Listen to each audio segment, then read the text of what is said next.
काम होते हमारे मन में ये विश्वास होता है, सुनहरे पल में प्रतिदिन एक साक्षात्कार होता है।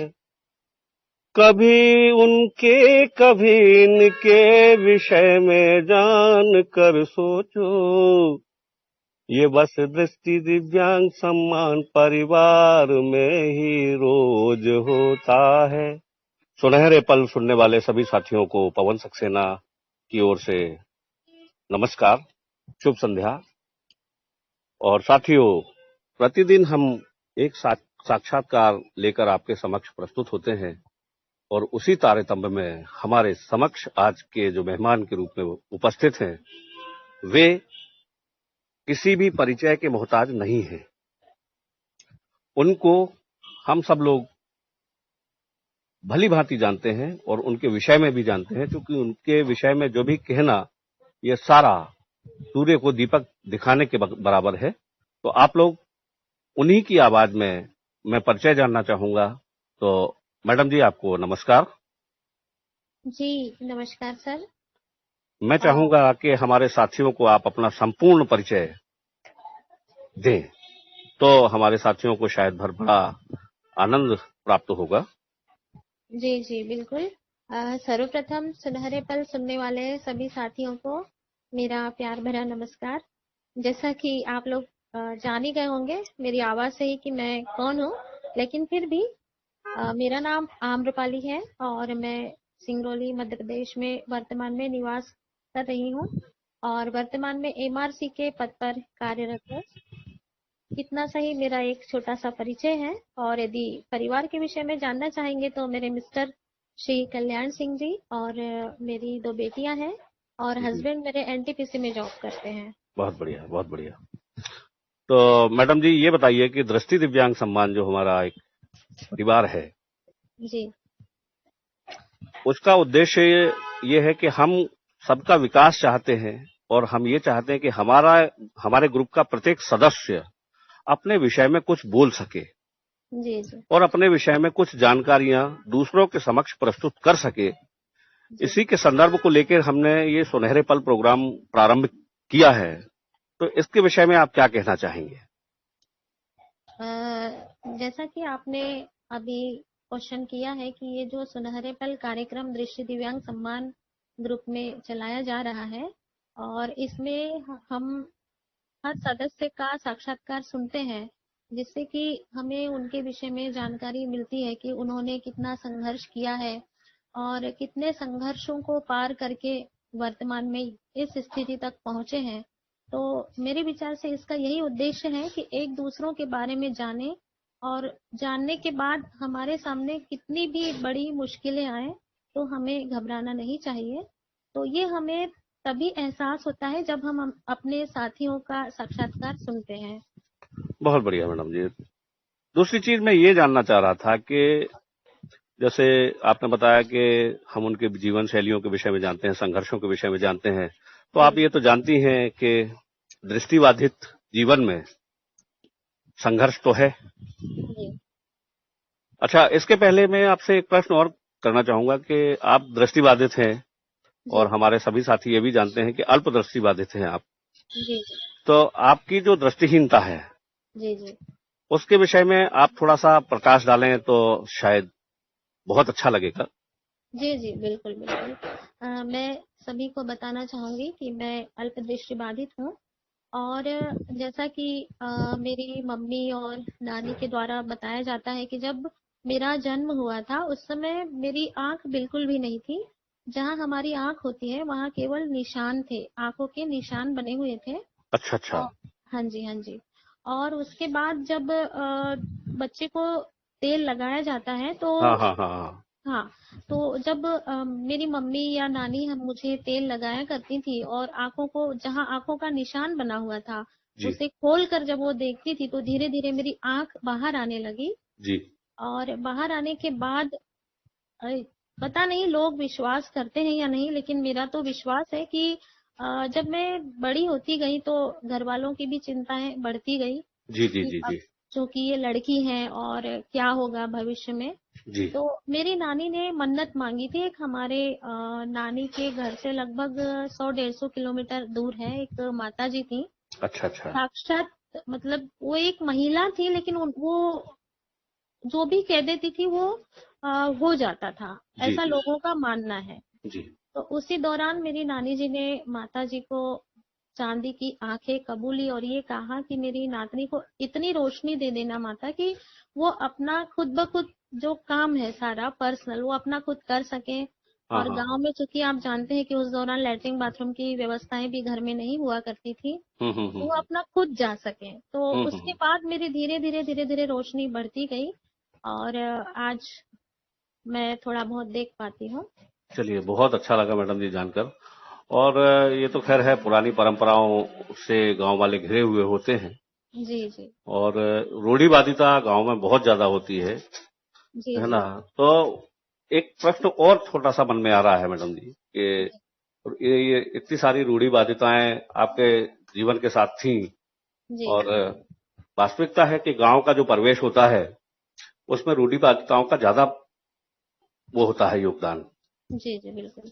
तो चूंकि उसका एक कारण है कि वो रीति रिवाज और परंपराओं से घिरे हुए होते हैं, जी इसलिए उनके जीवन में इतनी सारी कठिनाइयां और संघर्ष शायद भर आ भी जाते हैं। जी जी तो मैं ये जानना चाहूंगा कि फिर आपको जो ये आपने इतनी एजुकेशन की है, पढ़ाई की है, जी और इंदौर में भी आप रहे हैं, तो ये जी ब्लाइंड स्कूल के विषय में आपको कहाँ से जानकारी प्राप्त हुई? जी जी जी जरूर मैं बताना चाहूंगी। इसके पीछे मैं थोड़ा सा आपका समय लेना चाहूंगी। थोड़ी सी एक बिल्कुल छोटी सी बिल्कुल। कहानी हाँ है हाँ हाँ हाँ। जो कि मैं अपने श्रोताओं से भी शेयर करना चाहूंगी। दरअसल मेरे जन्म से 7 महीने पहले ही मेरे पापा का मर्डर हो गया था। अच्छा अच्छा। फॉरेस्ट डिपार्टमेंट में रेंजर के पद पर थे मेरे पापा।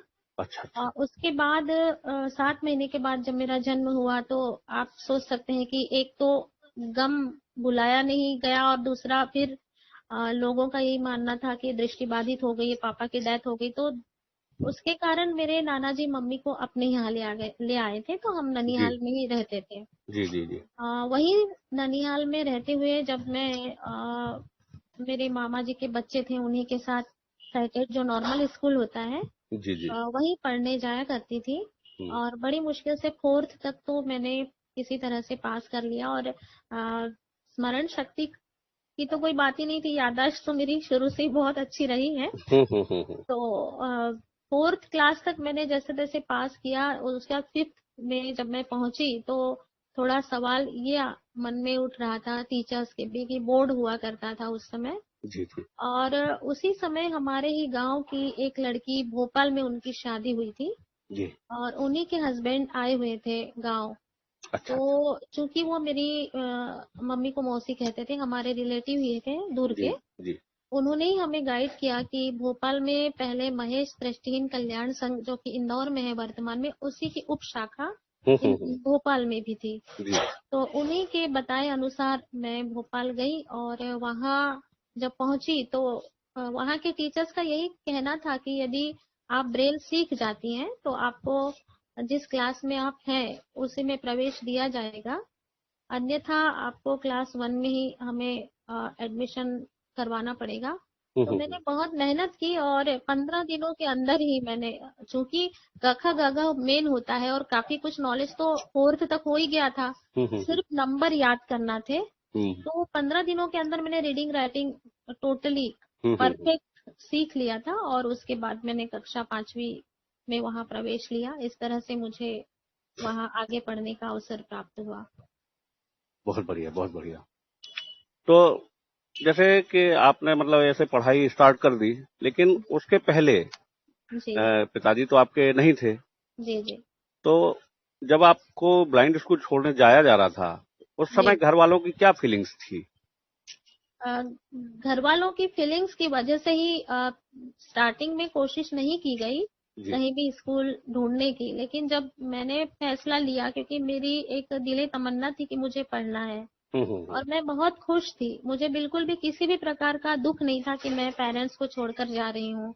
हम्म। तो मैंने खुद मम्मी की बिल्कुल भी इच्छा नहीं थी, लेकिन मैंने मम्मी से कहा कि नहीं अभी तो ठीक है, लेकिन बाद में मुझे परेशानी होगी और मुझे पढ़ना है।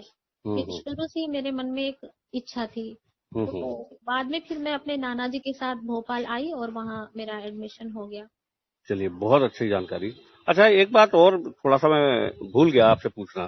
जी मतलब जैसे आपने बताया कि हमारी माताजी ने एक मन्नत मांगी थी जी। कि हमारी चांदी बच्ची, की आंखें, हाँ, हाँ हाँ हाँ, जी जी चांदी की आंखें लगवाई थी और मन्नत मांगी थी। जी। तो उस समय मतलब फिर आपकी जो मम्मी थी उनका क्या थॉट था, मतलब उनको कैसा लग रहा था? जैसे हमने कई बार ये भी सुना है कई में कि यार एक तो लड़की, दूसरे दृष्टिबाधित, मतलब एक तो करेला और करेला पे नीम चढ़ा, है ना? तो नहीं नहीं, दरअसल मैं आपको बताना चाहूंगी कि मुझे मेरे घर वालों का बहुत प्यार मिला, बहुत ज्यादा। इवन मुझे जो मेरे मामा जी के बच्चे थे उनसे भी ज्यादा प्यार मिला। मुझे इस बात का एहसास ही नहीं होने दिया कि मैं एक दृष्टिबाधित हूँ, और जी मुझे जी कभी लगा ही नहीं कि मैं दृष्टिबाधित हूँ। तो मेरी मम्मी और मेरे घर वालों का मेरे साथ हमेशा सपोर्ट रहा है। तो जी मुझे आज भी नहीं लगता है कि मैं दृष्टिबाधित हूँ, घर जाती हूँ तो। और जी जी स्टार्टिंग में भी मुझे बिल्कुल भी इस बात का एहसास नहीं होने दिया घर जी वालों जी ने। जी जी। जी अच्छा, एक बात और जानना चाहूंगा कि चलिए, ये बहुत अच्छा लगा मुझे जानकर कि कम से कम आपके जो घर वाले थे, पेरेंट्स थे, उनका सपोर्ट आपके पास में था। जी जी लेकिन हम एक यहाँ पे चर्चा करना चाहेंगे कि बहुत सारे अभी साक्षात्कार हमने सुने हैं इस जी दौरान, जी जी और उनमें अक्सर यही पाया गया है कि अगर लड़की दृष्टिबाधित पैदा हुई है तो उनके माँ बाप का कुछ थॉट दूसरा होता है। तो कम से जी कम ये आपके साथ में समस्या नहीं हुई। ये जी जानकर मेरे को बहुत अच्छा लगा, और जी मैं ईश्वर से प्रार्थना करूंगा कि ईश्वर ऐसे मदर फादर या भाई बहन सभी को दे। जी बिल्कुल। तो मैडम जी, एक बात और जानना चाहूंगा कि जब आप भोपाल में आ गई, तो भोपाल में तो छोटा स्कूल था, फिर उसके जी बाद में चूंकि भोपाल से बिल्डिंग यहाँ महेश में ही शिफ्ट कर दी गई थी, एक समय वो आया था, तब फिर आपका क्या वो था रुझान?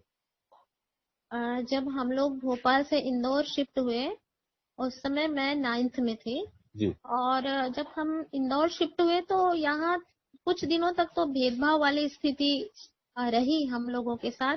जी ये भोपाल वाली लड़कियां हैं, ये इंदौर वाली लड़कियां हैं, इस तरह से मतलब रहा कुछ दिनों तक। तो बड़ा अजीब लगता था, लेकिन फिर भी एक पढ़ने की जो लालसा थी मन में, इच्छा जी थी। जी। तो ये सब दरकिनार करते हुए हमने सोचा कि एक ना एक दिन ऐसा दिन आएगा कि हमें ये लोग एक्सेप्ट करेंगे। तो हम्म। टीचर्स का भी बिहेवियर कुछ इसी तरह का था, और जो किचन स्टाफ होता है जी जी। उनका भी कुछ इसी तरह का, प्लस लड़कियां थी उनका भी। तो टोटल हमने इन सबका सामना करते हुए एक दिन ऐसा आया कि हम्म kitchen staff plus teacher staff और लड़कियां, हमने सबका मन जीत लिया। मैं अपना पर्सनल मतलब बता रही हूँ, मेरा खुद का। हम्म। तो मैंने अपने व्यवहार से और अपने विचारों से, अपनी पढ़ाई से सभी का मन जीत लिया। और एक दिन ऐसा आया, वो भी ज्यादा समय नहीं लगा, मात्र 2-3 महीनों के बाद ही मैं हम्म। सबके आंखों का तारा बन गई थी। ये तो मेरा परम सौभाग्य। मैं मानती हूँ कि मुझे प्यार की किसी भी मोड़ पर कमी नहीं हुई, चाहे वो स्कूल लेवल हो या फिर घर वालों का हो, मुझे सभी का बहुत भरपूर प्यार मिला। नहीं नहीं मैडम जी, ये बात तो सत्य है कि आपका व्यवहार आपके व्यक्तित्व पे बहुत सारा प्रभाव डालता है। ये तो हमारा मेरा बड़प्पन है, लेकिन मेरा नहीं, जो ये अनुभव है बात मैंने सत्य आपको। है, ये कटु सत्य है। और ये सुनहरे पल प्रोग्राम के माध्यम से मैं सभी साथियों से ये भी कहना चाहूंगा कि आपका व्यवहार सबसे समान रखिए। सब अपने हैं, सब पराये हैं।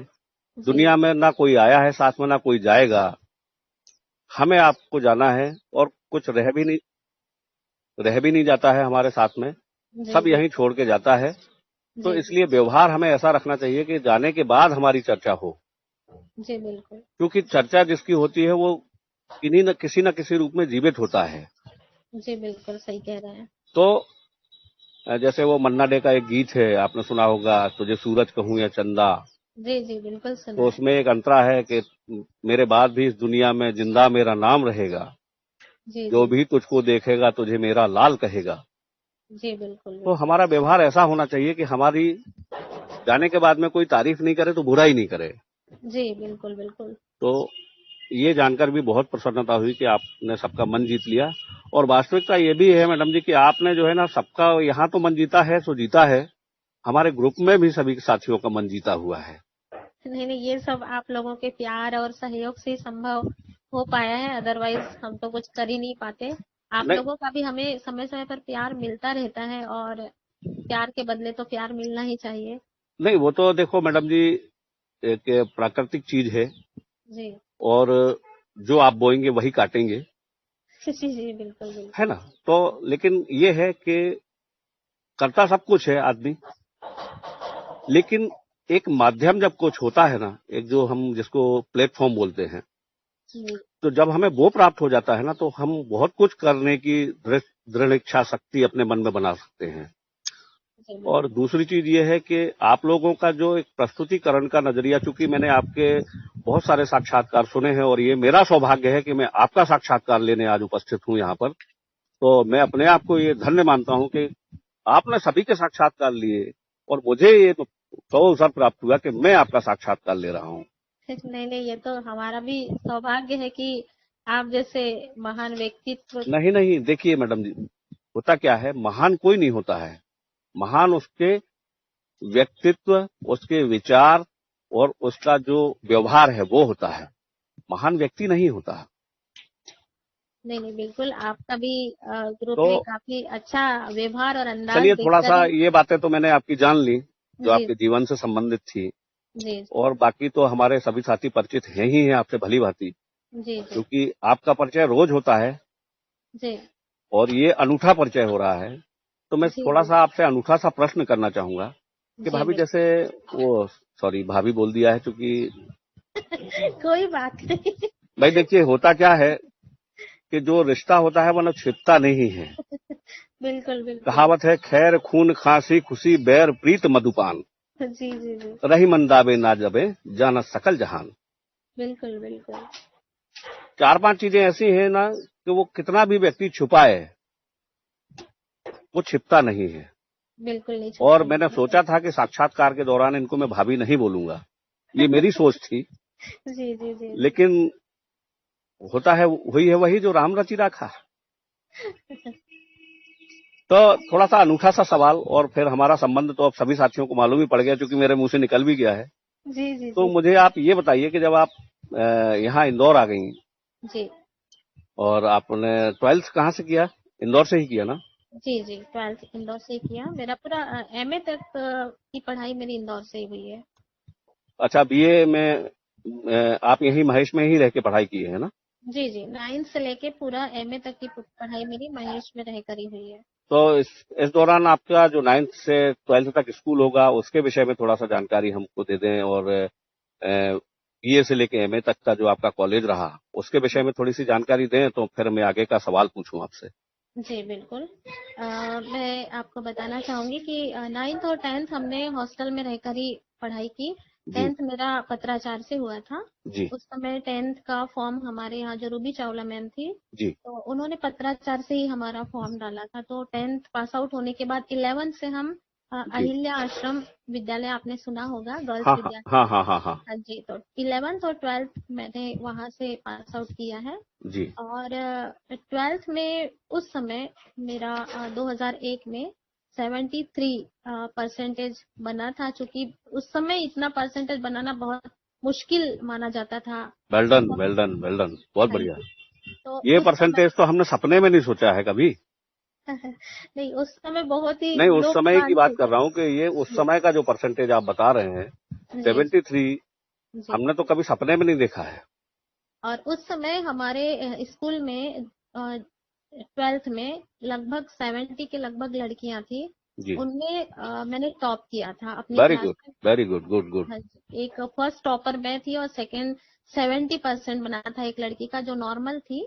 जी जी। लेकिन फर्स्ट टॉपर मैं थी 12th में अपने स्कूल में। Very good good. और उस दौरान मुझे यकीन ही नहीं हुआ, और इतना मतलब उस समय की खुशी को मैं बयान नहीं कर सकती कि मुझे इतनी खुशी हुई। और स्कूल में मेरा सम्मान हुआ, साथ ही हमारे राठी सर के द्वारा हॉस्टल में भी मतलब जो पत्रकार होते हैं उन्हें बुलाकर बकायदा मुझे आज भी 5 तोले का चांदी का सिक्का जिसे महेश दृष्टिहीन कल्याण संघ लिखा हुआ है, जी आज भी मेरे पास है। और उस मेडल को मेरे गले में पहना कर और बकायदा मेरा बहुत ही अच्छे से सम्मान किया गया था हॉस्टल में भी।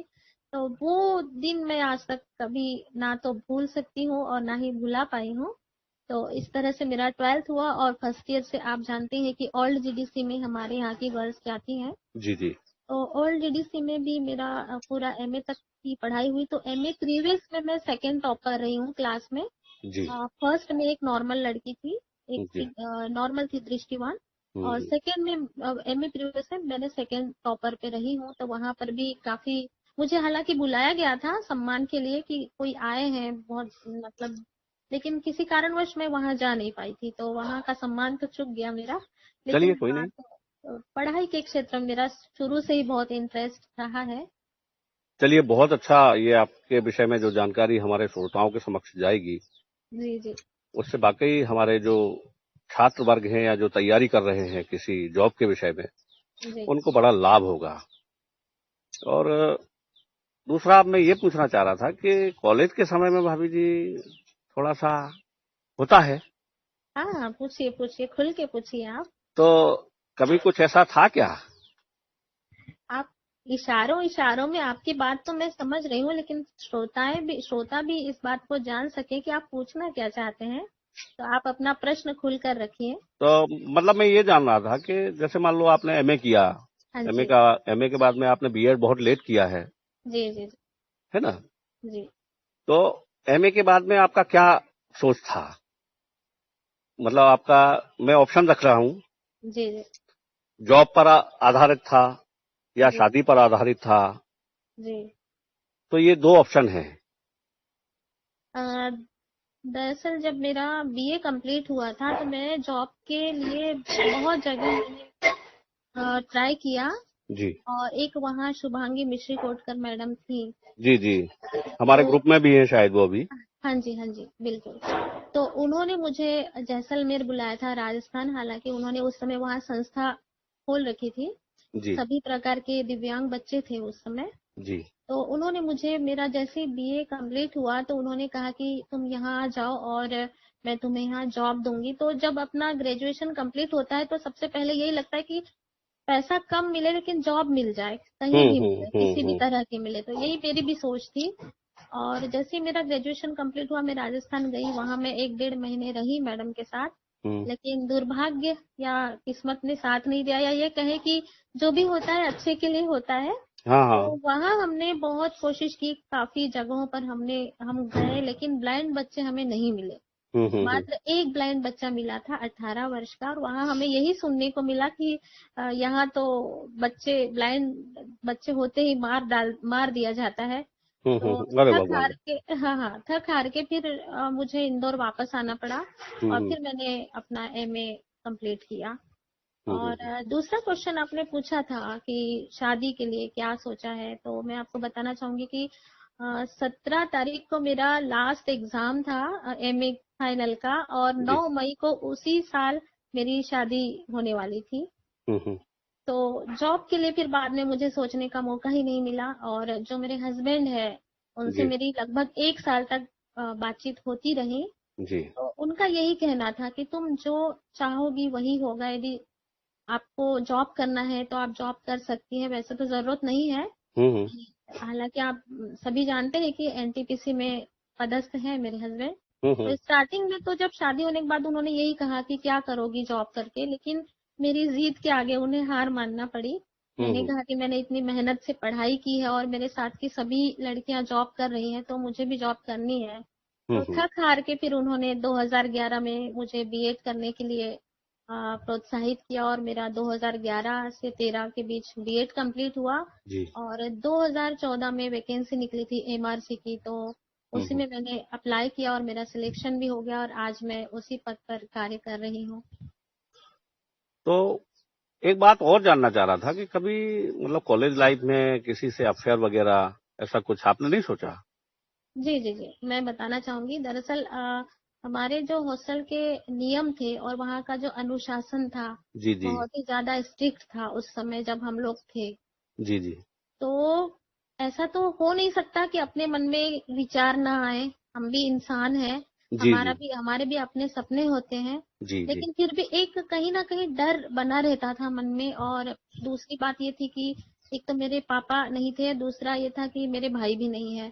तो ओ। एक मेरे मन में ये भी था कि मुझे कुछ बनना है और मेरे मम्मी के सपने को साकार करना है, उनको कुछ बन के दिखाना है। तो जी जी। प्यार के नाम से तो मुझे वैसे ही डर लगता था। हालांकि प्रपोजल तो आए हैं, आप हम्म। जानते हैं कि लड़की जब बड़ी हो जाती है हाँ हाँ हाँ। तो हाँ, प्रपोजल मेरे पास काफी आए, लेकिन मैंने एक्सेप्ट नहीं किया। और जब इनसे मेरी बात हुई मेरे हस्बैंड से, तो उसके बाद मैंने इनको छोड़ा भी नहीं। मैंने कहा जब मुर्गा फंस गया है जाल में तो नहीं छोड़ना चाहिए। तो अच्छा, क्योंकि इनकी ये और इनकी बातों बताइएगा, से। हाँ जी, हाँ जी। ये और बताइएगा कि जैसे इनसे जो आपका परिचय हुआ, जी जी तो आप इंदौर में पढ़ते थे और भाई साहब जो है इंदौर आए नहीं कभी पढ़ाई जी के हिसाब जी से, जी जी मेरी जहां तक जानकारी है। जी, बिल्कुल आपने सही कहा है। और ग्वालियर में हम लोग साथ में रहा करते थे, जी जी हम और हमारे कल्याण जी भाई साहब। जी तो फिर आपका परिचय जो इनसे हुआ, जी जी। उसका क्या माध्यम था?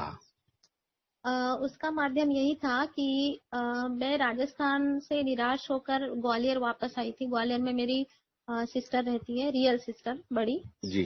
तो मेरी बड़ी बहन ग्वालियर में ही रहती है। मैंने कहा दीदी यहाँ पे ब्लाइंड लड़कियों की संस्था है, तो हम्म, वहाँ एक बार चल के देखते हैं, मुझे जॉब करनी है।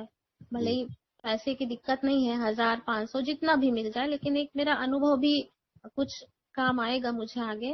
हम्म। तो हम लड़कियों की संस्था में जाना चाह रहे थे, लेकिन गलती से लड़कों की संस्था में चले गए। अच्छा, और माधवानंद वहाँ, आश्रम। हाँ जी हाँ ये जी, किस सन की बात है मैम? ये है 2004 की बात है। अच्छा अच्छा। उसके बाद वहां जाने के बाद एक रामलाल केवट सर हैं, आपने नाम सुना हाँ होगा। हाँ हाँ। हाँ जी, उनसे मेरी मुलाकात हुई। हम्म। और उन्होंने फिर हमें बताया कि ये लड़कों का स्कूल है और लड़कियों के हॉस्टल का भी एड्रेस उन्होंने दिया।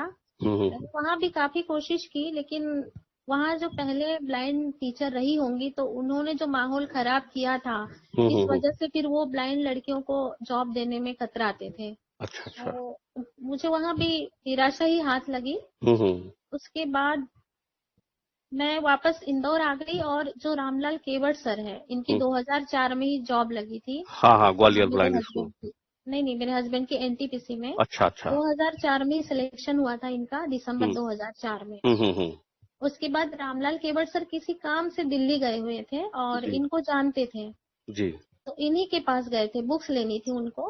हम्म और ये दोनों बैठे ही थे कि इनका ज्वाइनिंग लेटर आ गया था। हम्म जब रामलाल केवट सर ने देखा कि इनका ज्वाइनिंग लेटर आ गया, तो मजाक मजाक में उन्होंने भी कह दिया कि भाई अब तो जॉब लग गई आपकी, तो अब शादी कर लीजिए।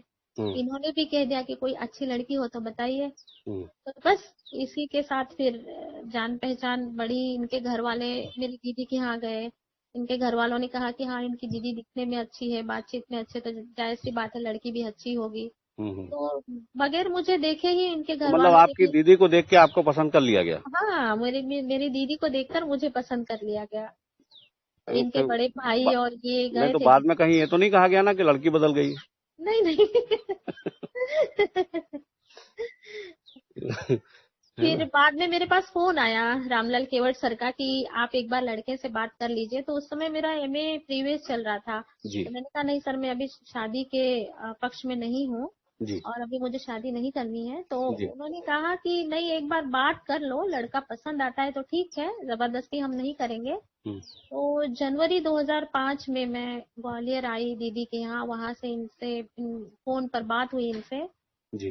तो मैंने इनको बताया कि देखिए मैं हॉस्टल में रहती हूँ, मुझे खाना बनाना नहीं आता है, क्योंकि हर ब्लाइंड लड़के का भी ये सपना होता है कि एक हाँ। वाइफ को खाना बनाना तो आना ही चाहिए। हम्म।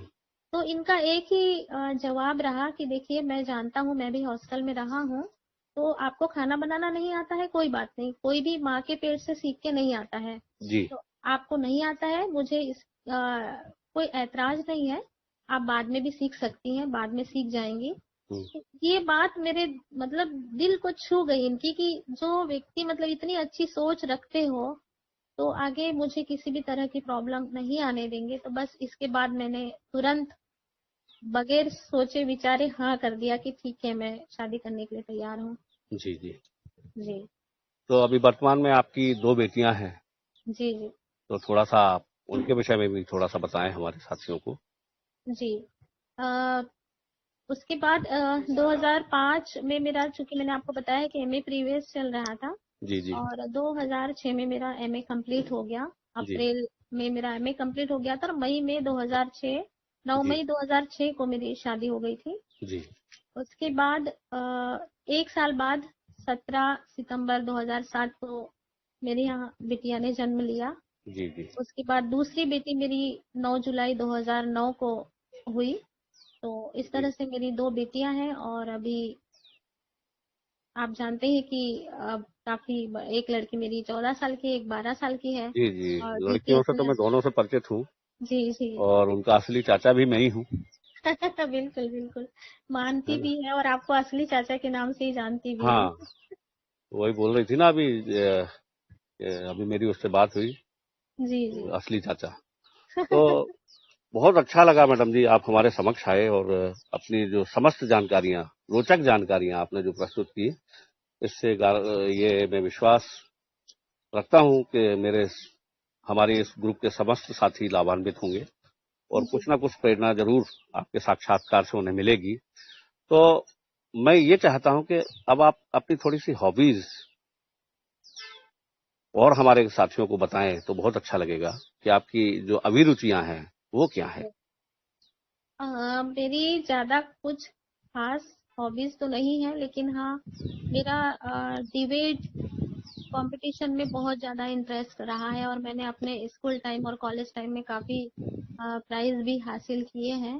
प्लस रीडिंग राइटिंग में भी मेरा बहुत अच्छा तालमेल रहा उस समय। जी तो मैं डिबेट में बहुत आगे रही हूँ अपने समय में। जी। बाकी खेल कूद में उतना मेरा इंटरेस्ट नहीं था। देखिए और भाभी जी, हमने आपके गाने भी सुने हैं ग्रुप में, और नहीं, वो हम आप मेरा। हाँ हम जी हाँ जी। आपकी स्पीच भी कई बार सुनते हैं।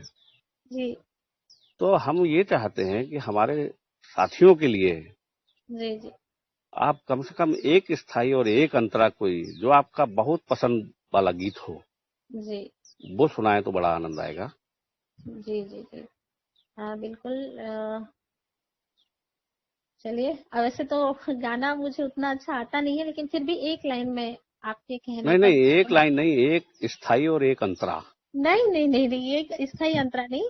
वो क्यों? उसी गाने को मैं आपको ग्रुप में सुना दूंगी। अभी मैं चूंकि जी मैं चाहूंगी कि और भी आप कुछ पूछें, तो समय का भी समय की भी बचत हो, जी और जी जी उस समय के बीच हम और भी बात को कवर कर सकें। जी जी तो एक गीत की स्थाई मैं आप सभी के समक्ष सुना रही हूँ, जो कि मुझे बहुत पसंद रहा है ये गाना जी जी शुरू से ही।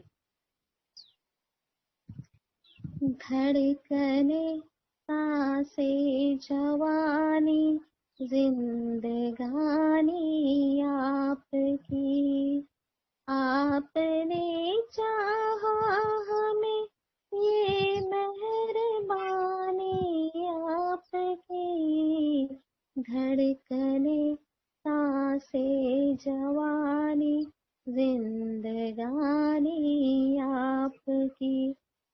तो यही मेरी सोच भी रहती थी, और जब भी मेरा इनसे परिचय हुआ तो मैं यही गाना बहुत गुनगुनाया करती थी। बहुत अच्छा लगा आपके मुंह से ये गाना, और वाकई हर इंसान की सोच यही होना चाहिए, एक समर्पित भाव होना चाहिए और विश्वास होना चाहिए, जी वही हमारा जीवन सरल और सुगम हो जाता है। जी बिल्कुल। तो एक बात और जानना चाहूंगा मैं थोड़ा सा आपसे, कि जैसे आपने बताया कि आप एमआरसी हैं, जी और हमारे श्रोता शायद बहुत सारे श्रोता ये नहीं जानते होंगे कि एमआरसी का जो वर्क होता है वो फील्ड वर्क होता है। जी जी। तो आप उसको कैसे करती हैं? मैं आपको बताना चाहूंगी कि मैं पारसी जरूर हूँ, जी। लेकिन मुझे जैसे हमारे यहाँ छात्रावास है लड़कों का। तो वहाँ, CWSN का? हाँ जी हाँ जी हाँ जी, बिल्कुल बिल्कुल। हाँ। तो वहाँ के तो मैं बच्चे। यहाँ पर थोड़ा सा आपको रोकूंगा, और जी अपने जो श्रोतागण हैं उनको CWSN का फुल फॉर्म बताना चाहूंगा। जी CWSN का जो फुल फॉर्म होता है वो चाइल्ड विथ स्पेशल नीड, जी मतलब बच्चे जो स्पेशल हैं उनका स्पेशल एजुकेशन करवाकर समाज में पुनर्वसन करना इसका कार्य होता है। करेक्ट करेक्ट, बिल्कुल आपने सही एक्सप्लेन किया है। तो वहाँ के जो बच्चे हैं, जी उसी छात्रावास के बगल में एक स्कूल है नॉर्मल बच्चों का। जी जी तो वहाँ पढ़ने आते हैं, सभी प्रकार के दिव्यांग बच्चे वहाँ निवास करते हैं। जी। और पढ़ाई के लिए जो वहाँ नॉर्मल स्कूल है, गवर्नमेंट स्कूल, वहाँ हम्म। पढ़ने आते हैं। तो जी।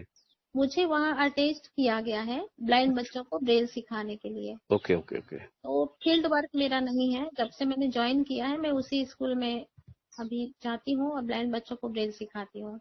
Okay okay.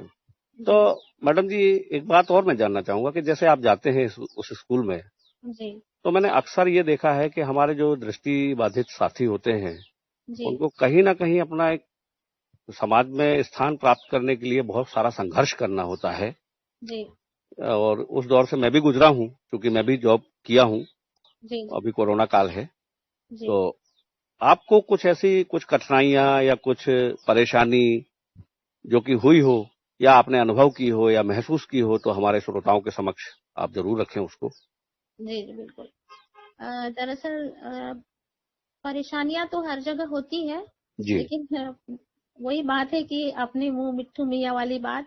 जी वहां पर भी मैंने अपने कार्यों से और अपने व्यवहार से सभी टीचर्स का दिल जीता है। और आज ये स्थिति है कि नॉर्मल टीचर की अपेक्षा मुझे लोग बहुत सम्मान देते हैं। इसका एक कारण है। दरअसल मैं इंदौर में रही हूँ, और इंदौर में आप जानते हैं कि अपन हॉस्टल में रहते हैं तो तरह तरह के कार्यक्रम करते हैं। जी जी तो जब मैंने स्कूल ज्वाइन किया उसके दूसरे साल से टीचर डे मनाना, और उसके बाद बाल दिवस मनाना, जी जी फेयरवेल करना, जैसे 8th के बच्चे पास आउट होकर जाते हैं, अगली कक्षा में जी प्रवेश जी करते हैं, हमारे स्कूल से दूसरे स्कूल में प्रवेश करते हैं, तो उनका फेयरवेल करना और उनके लिए शेरों शायरियां लिखना, संचालन तैयार करना, ये सब चीजें मैं खुद करके बच्चों को तैयार करती थी।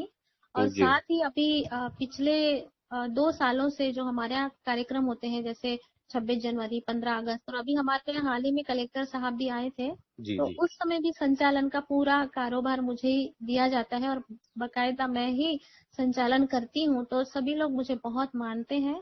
जी जी और जी। आज मैंने वहाँ अपने आप को मजबूत किया है उस स्कूल में, तो मुझे कभी ऐसा लगा ही नहीं। लेकिन हाँ, एक बात जरूर है कि जेलसी भी होती है कहीं ना कहीं। हाँ, क्योंकि मैंने ये देखा है कि अगर दृष्टिबाधित साथी कोई अच्छा कर रहा है, जी तो जो जी नॉर्मल स्टाफ होता है उनमें से कोई ना कोई एक ऐसा होता है जो कि उसकी टांग खींचने का प्रयास करता है। जी जी जी। तो तो मैं वैसे ही हमारे एक साथी हैं जो कि पैर से विकलांग है वो। और हम्म। विकलांग ही विकलांग का विरोध करता है, ये आप भली भांति जानते हैं। जी जी तो उनसे थोड़ा बीच बीच में मेरा मनमुटाव रहता है, लेकिन मैं उसको नजरअंदाज कर देती हूँ और मैं जी अपने काम में मन लगाकर अपना काम करती हूँ। तो मुझे ऐसा कुछ महसूस ही नहीं होता, क्योंकि मेरे साथ सभी का सपोर्ट है। जितने जी भी जी नॉर्मल लेडी टीचर है या जेंट्स टीचर है, तो आज भी मुझे बहुत सम्मान देते हैं और मानते भी हैं कि हाँ, यहाँ तक कि डीपीसी अभी कुछ थोड़ा सा हो गया था हादसा मेरे साथ, मतलब तो इस विषय में डीपीसी सर यहाँ तक ये बोल रहे थे कि मैम, मैं आपके विषय में जानता हूँ, मुझे आपके रिकॉर्ड की या उसकी जरूरत नहीं है, और आपके कार्यों को और आपके समर्पण को देखते हुए मैं आपके साथ हूँ। तो इस शिक्षा विभाग में भी मेरा नाम सब अधिकारियों के जुबान पर है। और बकायदा जब चेकिंग पर आते हैं, राउंड लेने आते हैं, तो मेरा वीडियो बनाते हैं पढ़ाते हुए, और जी जी मुझे बोलते हैं कि मैम, आपका वीडियो कलेक्टर साहब को भेज दिया गया है, आपका बहुत अच्छा तरीका है। और जी बच्चों को भी कहते हैं कि देखिए मैम ब्लाइंड है, इतने दूर से आती हैं, तो जी आपको जी इनसे कुछ ना कुछ सीखना चाहिए कि ब्लाइंड होने के बाद। ये दरअसल क्या है कि मैं ब्लाइंड बच्चों के साथ साथ 6 to 8 के सोशल साइंस भी पढ़ाती हूँ नॉर्मल बच्चों को। जी जी तो काफी अच्छा लगता है उनको मेरा पढ़ाने का तरीका, तो मुझे उनका भी बहुत ज्यादा सपोर्ट मिलता रहता है, टीचर्स जी का। जी जी। जी चलिए, ये भी बड़ी प्रसन्नता की बात है, जी क्योंकि हर व्यक्ति अ, इस कार्य में सक्षम नहीं होता है जी कि वो हर किसी का दिल जीत ले। कहीं ना कोई कमी उसमें रह जाती है। जी और व्यक्ति अगर यही सीख ले कि नहीं, हम तो केवल दिल जीतने आए हैं, तो शायद जी भर उसका जीवन बड़ा अच्छा हो जाए। और अच्छा लगा आपके जो साक्षात्कार में बातें निकली हैं, सामने आई हैं, और आपके विषय में जो जानकारियां आपने दी हैं, जी तो मुझे ये लगता है कि आज के साक्षात्कार में बड़ा मजा आने वाला है। और एक अब प्रश्न और जानना चाहूंगा मैं, आप हंस रही हैं थोड़ा सा। नहीं नहीं नहीं, बताइए, बिल्कुल पूछिए। ये आपकी हंसी का राज क्या है? नहीं नहीं, मेरी हंसी का राज कुछ नहीं है। आपने कहा कि एक प्रश्न और पूछना चाहते हैं हम। मैं चाहती नहीं हूँ, मैं चाहता हूँ। जी जी जी, बिल्कुल बिल्कुल चाहते हैं। वो तो सब जान ही रहे हैं कि आप हाँ स्त्रीलिंग नहीं पुल्लिंग के अंतर्गत आते हैं, तो हाँ। चाहते ही हैं आप, बिल्कुल बिल्कुल। तो अब पूछिए। ये बताइए मुझे कि जैसे कि मान लो आपका भाई साहब के साथ में जब प्रणय सूत्र हो रहा था, जी तो एक हर लड़की की अभिलाषा होती है कि हमारा जो पतिदेव है जी उनका स्वभाव अच्छा हो, और अ, मतलब हमें बहुत प्यार करने वाला पति मिले। जी जी, ये हर लड़की की लगभग ख्वाहिश होती है। बिल्कुल बिल्कुल। तो क्या इसी तरह की ख्वाहिश आपके मन में थी, या कुछ उसमें और परिवर्तन था? नहीं नहीं, मैंने जितना सोचा था उससे बढ़कर ही मुझे मिला है। जितनी मेरी सोच थी उससे कई गुना ज्यादा मुझे मिला है। और कभी कभी तो जब मैं इरिटेट हो जाती हूँ, इनसे गुस्सा आता है, तो मैं कहती हूँ कि हे भगवान, मैंने भगवान से ये जरूर मांगा था कि मुझे हे भोलेनाथ जैसा पति मिले, सीधा साधा, लेकिन इतने भी सीधे हो मैंने ऐसा नहीं मांगा था। आप क्यों इतने सीधे हो? मतलब कभी गुस्सा तो मैंने कभी देखा ही नहीं है। कभी मैं गुस्सा हो जाती हूँ इन पे, हम्म। लेकिन इनका गुस्सा मेरे ऊपर होना मैंने कभी नहीं देखा है। हम्म। तो इस बात को लेके भी मैं कभी कभी इरिटेट हो जाती हूँ कि मैं अकेली ही बड़बड़ाती रहती हूँ, लेकिन आप कुछ रिप्लाई ही नहीं करते, तो मुझे बोलने में मजा नहीं आता है। हम्म। तो यही बात है कि बहुत अच्छा जीवन साथी मुझे मिला है और मतलब मैं कहीं बहुत ना कहीं खुश वो हूँ। लड़कियों वाली प्रवृत्ति है। हाँ, वो तो वो कहा जाएगी। देखिए, दरअसल मैं आपको बताना चाहूंगी कि मीठे में बहुत जल्दी कीड़े लग जाते हैं, तो जी थोड़ी बहुत जी। प्यार में नोक-झोंक तो होनी ही चाहिए। नहीं नहीं, लेकिन ये वाला प्यार कैसा लग रहा है आपको? कौन सा प्यार? ये बिना नोक झोंक वाला? बिना नोक-झोंक वाला प्यार भी अच्छा लगता है। बाद में अकेले में मैं सोचती हूँ तो अपने आप से ही मुझे अपने आप पे ही गुस्सा आता है कि क्यों मैं फालतू में इनको बोलती रहती हूँ, ये कितने अच्छे हैं कि कभी कुछ कहते ही नहीं है। जी औरों जी। का जब सुनती हूँ और अपनी तुलना करती हूँ, अपने मतलब शादीशुदा जीवन की तुलना में औरों से करती हूँ, तो मैं पाती हूँ कि वाकई में मैं बहुत खुशनसीब हूँ जो मुझे इतने अच्छे जीवन साथी मिले हैं। और मैं तो यही चाहूंगी, मैं कभी कभी इनको कहती भी हूँ कि मैं आपको हर जन्म में मैं आपको ही पाना चाहूंगी, लेकिन आप तो ये सोचते होंगे कि ये इस जन्म तो मैं झेल रहा हूँ अगले जन्म नहीं नहीं नहीं नहीं। मुझे ना मिले, लेकिन हम भी वो भी यही यही कहते हैं हम कि भी नहीं नहीं, ऐसा नहीं है। हम भी आप लोगों के लिए यही दुआ करेंगे कि सातों जन्म में तेरे साथ रहूंगा यार, जी जी मर जी, भी ऐसी मेरी गया सोच तो भी है। मैं तुझे करता रहूंगा प्यार। तो जी मैं ये अपने भाई साहब की तरफ से ही आपको दे रहा हूँ जी जी जी, बिल्कुल बिल्कुल। कि वो दिल वाले साथ निभाना, ओ दिल वाले भूल न जाना, साथ निभाना दिलदार। तो मैडम जी, अब लगभग हम अपने इस कार्यक्रम के अंतिम पड़ाव पर पहुंचने वाले हैं। जी तो मैं ये चाहता हूं कि आप जब इतने अच्छा संचालन अपने विद्यालय में करती हैं जी और बच्चों के लिए शेर शायरी भी तैयार करती हैं, जी तो जी। इससे साबित ये होता है कि आप लिखती भी हैं। हाँ, पहले कभी मैं लिखा करती थी जब इनसे मेरी मुलाकात हुई थी, जी लेकिन ऐसा मैंने कुछ लिख के प्रस्तुत नहीं किया है, जी। कहीं फिर भी मन किया हमारे है। साथियों के लिए या हमारे साथियों के समक्ष या हम सब साथियों का मन रखने के लिए कुछ हो जाए तो? नहीं सॉरी, मैं इसके लिए तो क्षमा चाहूंगी, क्योंकि मैंने अपनी कविताएं रची थी, वो दौर था 2005 से 6 के बीच का। जी और उसके बाद भी मैंने एक दो कविताएं अभी एक आध साल पहले भी लिखी थी, लेकिन मुझे अभी बिल्कुल भी याद नहीं है। हालांकि इसके लिए तो मुझे मेरे हस्बैंड ही मोटिवेट करते रहते हैं, क्योंकि वो भी बहुत अच्छा लिखते हैं। जी और जी। तुरंत ही, ये तो उनके दिमाग की ताक देनी पड़ेगी कि तुरंत किसी भी विषय पर यदि उन्हें कहा जाए तो तुरंत शेरो शायरी और कविताएं रच देते हैं। तो उन्हीं ने मुझे मोटिवेट किया कि तुम भी लिख सकती हो। जी जी। लेकिन 2005 और 6 में जब हम दोनों का बातचीत का दौर चलता रहता था, तो वही सोच सोच कर थोड़ा सा मैं कल्पना आपको यहाँ करते। पर रोकूंगा। हाँ जी। बातचीत का दौर या प्रेम प्रसंग वाला दौर, हाँ, आप उसको जो भी समझ सकते हैं नहीं कि वो। नहीं, हम आप जो हमें समझा देंगे हम वही समझेंगे, उससे ज्यादा नहीं, हम कुछ नहीं समझेंगे। देखिए, वैसे तो आ, आप जानते हैं कि किसी तीसरे ने ही हमारी मुलाकात कराई है, जी जी लेकिन उस पहली बार की बातचीत ने ही हम दोनों का दिल एक दूसरे को हमने दे दिया था। और जी जी उसके जी बाद जो हमारी बातचीत चलती रही, तो ये मान लीजिए कि प्यार प्रसंग का ही समय रहा है वो, और मेरे जीवन का सबसे अच्छा समय रहा वो। जी। और बहुत अच्छा समय, और वही जो मैं कल्पनाएं करती थी इनके लिए, तो उसी को मैं कविता के रूप में लिखा जी करती थी। एक तो मैंने मैं अपनी यही स्क्रिप्ट बनाई। कहना चाह रहा था आपसे कि जब आप लोगों की इनकी मुलाकात हुई, पहली बार बातचीत हुई, जी तो कुछ ना कुछ मन में जो भाव जब पहली बार जो उद्धृत होते हैं, जी जी। वो कभी व्यक्ति भूल नहीं पाता है। नहीं नहीं, लेकिन मैं तो अभी, मुझे बिल्कुल भी याद नहीं है, बस मुझे शीर्षक के अलावा कुछ भी याद नहीं है कि मैंने क्या लिखा था। और उस वक्त एक पागलपन की हद पार कर जाता है व्यक्ति की। हाँ, बस अभी मिलने आ जाए, अभी सामने हो तो कितना अच्छा हो। और वो जी दौर ही कुछ अलग होता है, हर लड़की और लड़के के साथ होता है, तो मैं जी भी जी कोई अनोखी नहीं हूँ। जी जी जी। तो मैं भी बहुत एक्साइटेड रहती थी इनसे बात करने के लिए और हम्म। इनसे मिलने के लिए। हालांकि उस समय मोबाइल का इतना प्रचलन नहीं था, जी तो हम पत्र व्यवहार के माध्यम से अपनी बातचीत एक दूसरों तक पहुंचाते थे, जब मैं गर्मी की छुट्टियों में घर जाया करती थी। जी। तो इनके ढेर सारे पत्र मिला करते थे। हाँ बिल्कुल, एक सप्ताह में एक पत्र तो इनका आता ही आता था। पोस्टमैन परेशान हो गया था कि ये क्या आता है। मैंने कहा कि मतलब सबको, घर वालों को भी पता चल गया था कि हाँ इनका लेटर आता है। तो सप्ताह में एक लेटर सिंगरौली से मैं जहाँ रहती थी वहां पे इनका पहुंच जाता था, जी और जी। रिप्लाई भी मैं देती थी। तो बहुत अच्छा रहा वो समय मेरे लिए। तो उस समय की कोई एक आध लाइन याद हो कभी?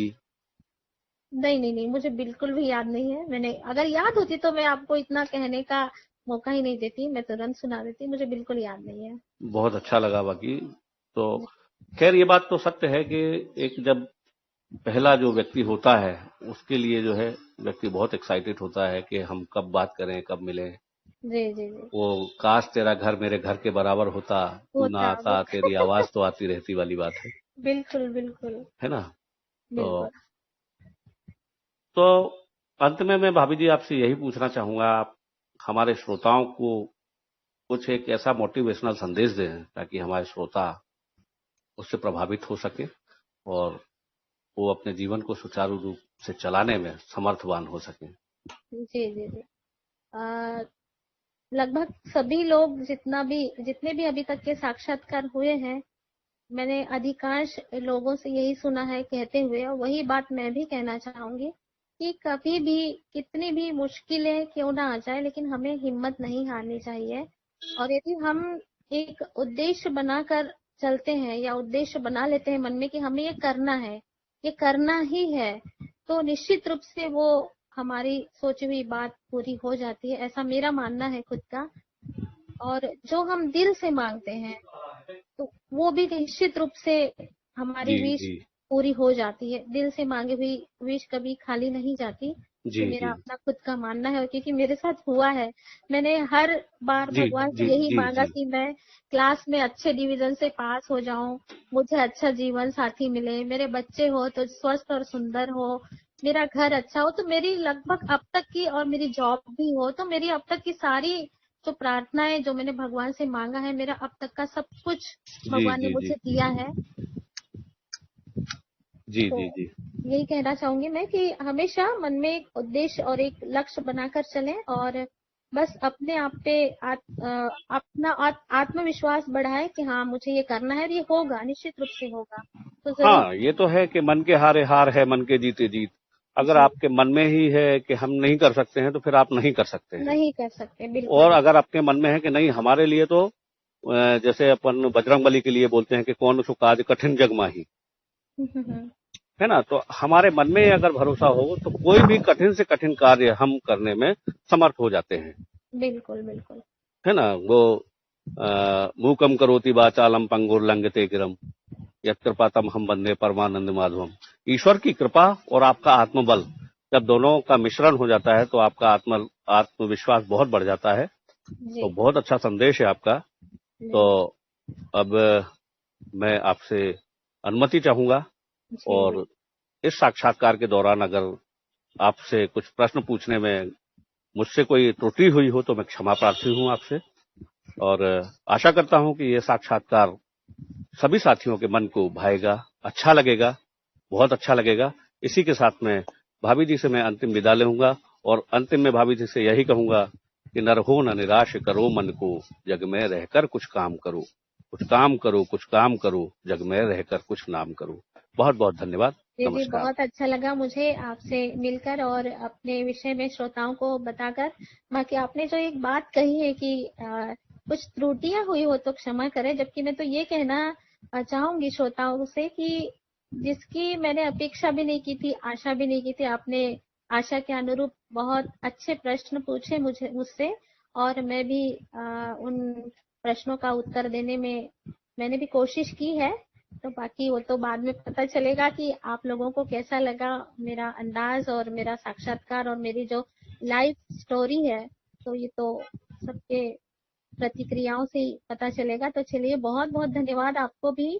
आपने भी अपना अमूल्य समय मुझे दिया और इस कार्यक्रम में मुझे इनवाइट किया, और ये मेरा परम सौभाग्य है कि मेरी जीवन कहानी या मेरे जीवन से जुड़े हुए कुछ लम्हों को आप सभी तक शेयर करने का मुझे मौका मिला। तो पुनः आप सभी का बहुत बहुत धन्यवाद। बहुत बहुत धन्यवाद। ओके, नमस्कार। नमस्कार।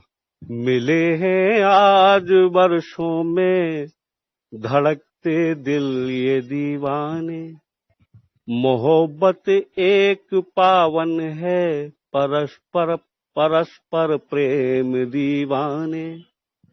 मिलेंगे हम यही वर्षों, ये विश्वास बस रखना, क्या बात दृष्टि है। दिव्यांग सम्मान को हमेशा याद बस रखना, बिल्कुल दृष्टि बिल्कुल। दिव्यांग सम्मान परिवार को हमेशा याद बस रखना। सभी साथियों को बहुत बहुत धन्यवाद। नमस्कार।